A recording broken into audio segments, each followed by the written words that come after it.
à la faveur d'une audience solennelle, le 14 octobre dernier, le premier président du Conseil d'État, Jean-Paul Comanda, a procédé à l'installation de 4 hauts magistrats du Conseil d'État.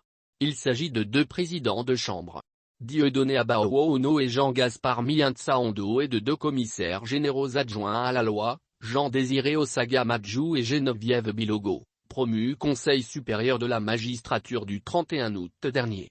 La cérémonie a été relevée par la présence du premier président de la Cour de cassation, et des procureurs généraux près la Cour de cassation et de la Cour des comptes.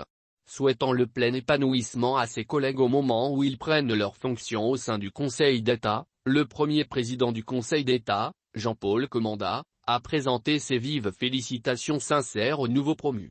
Nous comptons sur vous pour insuffler une nouvelle dynamique au sein du siège. C'est l'occasion d'un nouveau départ avec les défis à la mesure de vos nouvelles responsabilités, ne doutant pas un seul instant de vos adaptations rapides et de votre pleine réussite, a-t-il confié, les invitant à rendre des décisions de qualité, plus lisibles et plus compréhensibles de tous. Les compétences du Conseil d'État sont, d'une part, consultatives et, d'autre part, contentieuses. Il est en outre compétent pour proclamer les résultats des élections des membres des conseils départementaux et des membres des conseils municipaux, après examen par les tribunaux administratifs du contentieux y relatif. Selon la commissaire générale à la loi, Anita Edwige Mebiam épouse Kouambi Guindi, cette installation souligne tout le poids de la charge que reçoivent les promus, et devrait rappeler à ces derniers les droits et surtout les devoirs qui sont les leurs.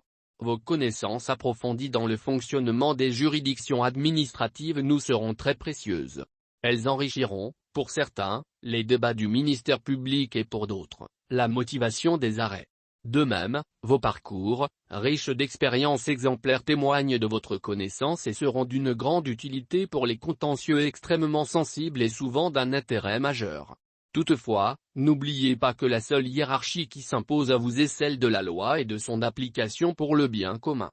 Vos décisions ou vos conclusions doivent être rendues selon votre seule conscience et dans le cadre d'une liberté totale, a-t-elle déclaré.